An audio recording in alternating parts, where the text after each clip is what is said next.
I want to talk about managing your time in a pandemic. I'm Mark Hunter, the Sales Hunter. I did write the book, A Mind for Sales, where there's a ton of ideas in there on how to manage your time in a pandemic. Let me tell you something. These are some of the big issues that people overlook. Your time right now is more valuable than ever. Hey, in a work from home situation, now you may be one that's gone back to the office, you may be one that's back out on the road, but there's still a tremendous amount of people who are working from home. And even if you have gone, there is still a tremendous amount of change around you. And here's what you have to remember. You got to make sure that you're breaking your time down into four different buckets. Four buckets, and I want to go through each of these buckets. Bucket number one is your existing customers. You have to make sure that you are devoting time, because guess what? Every decision is in play right now. Every decision. And just as you're trying to steal customers from your competitors are trying to steal customers from you. So you got to make sure that you have time allocated with your existing customers. But here's the problem. Too many times what happens is we spend too much time with our existing customers. I'll come back to that in a bit. Bucket number two, prospecting close-in opportunities. These are opportunities that are going to close this quarter, this month, whatever it might be. This is stuff that's in the middle of your pipeline down. You want to make sure that hey, what are you doing to be maximizing those opportunities and bringing those to fruition right now? Bucket number three, what are you putting in at the top? In other words, what is your lead generation process and how much time are you allocating there? Bucket number four is strategically analyzing. Where's your business in your industry going? Let's walk through each of those four. Bucket number one, existing customers.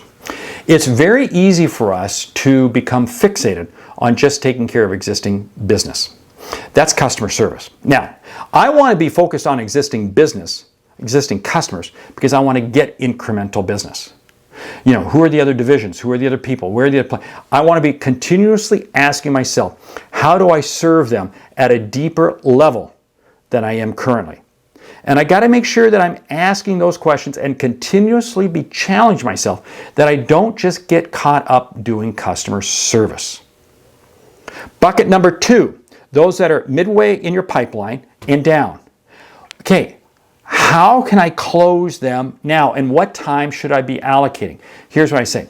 My existing customers, I'm going to probably allocate no more than 30% of my time to existing customers, because I want to allocate at least 30% of my time to those customers that are halfway there and bringing them down through. Okay? Because again, if I don't keep bringing new customers into my mix, what happens is I become more and more reliant on just my old customers. And my objective is, how do I close them in as simple a manner as possible? Then they move from that bucket over to that first bucket I talked about, and then I can continue working with them, okay? Now, so that was 30%, that's 60%. So what does that leave? That leaves about 25 to 30% of my time to be prospecting up at the top. Now, your actual numbers may vary, okay? But I'm just saying that this has worked for a lot of people, right? Most people I work with right now in this pandemic situation. So what I'm doing is I'm saying, okay, I'm going to spend about 25 to 30% of my time just on new leads, getting new leads in, qualifying them, etc. Now, you may have a good customer service department who's taking care of existing customers, and I can dial that down to 20, and I can give another 10, I can give 40% up here to prospecting. You know, again, you're going to look at your own numbers. But I got to make sure that I'm being very focused on time, and I'm putting it in my calendar. Because here's the whole thing. If I don't put it in my calendar, what happens is prospecting at the top never happens. Prospecting at the top never happens. So I got to be very deliberate about putting that on my calendar. And I'm going to put that on my calendar in probably 2-hour blocks or 4-hour blocks, whatever it is, X number of times a week. But I'm going to focus on that. Now, if you've been following along with me, that's 30, 60, 90, so there's still 10%. Great, there's 10% more. That's why I'm looking at, strategically looking at what's happening out there in the industry. What's going on? I cannot take my eye off the long-term ball, because there are new opportunities always availing myself. Now, do you call this the shiny object syndrome? No, this is not the shiny object syndrome. This is the focused opportunity syndrome.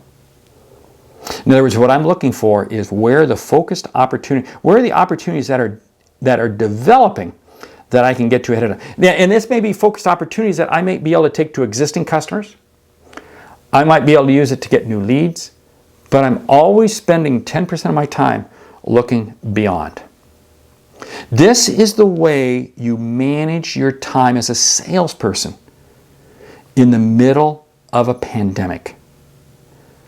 And if you don't manage your time will manage you. I wrote the book, A Mind for Sales. I want you to grab it. I want you to read it.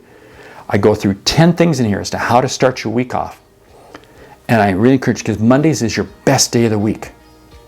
But I don't want Mondays to be your best day of the week. I want every day to be the best day of the week.